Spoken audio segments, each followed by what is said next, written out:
90% স্টুডেন্টরাই জানে না এই দুর্দান্ত টেকনিকটা অতি সহজেই এবং খুব অল্প সময়ের মধ্যে কিভাবে এটা সমাধান করা যায়। আজকে আমরা সেই দুর্দান্ত টেকনিকটা শিখব।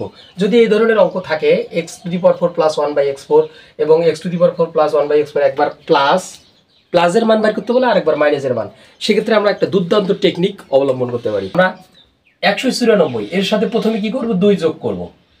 2 যোগ, তাহলে কত হবে? 196। 196কে রুট করব। 196কে রুট করলে হবে 14। তারপরে যেহেতু আমাদেরকে প্লাসের মান বের করতে বলছে, আমরা আবারও 2 যোগ করে 16, একে আমরা রুট করব। রুট করলে কত হবে? 4। তাহলে এই ক্ষেত্রে অ্যান্সার নাম্বার ক, 4 আমাদের সমাধান। আবার দ্বিতীয় অঙ্কটার ক্ষেত্রে আমাদের এখানে কিন্তু মাইনাস রয়েছে, তাহলে আমরা আবার কি করব? 119 সাথে 2 যোগ করব 121। 121কে রুট করব। রুট করলে কত হবে? 11। যেহেতু মাইনাসের কথা বলছে, তাহলে আমরা কি করব? 2 বিয়োগ করব 9। 9কে রুট করি 3, তাহলে এই ক্ষেত্রে অ্যান্সার হবে 3।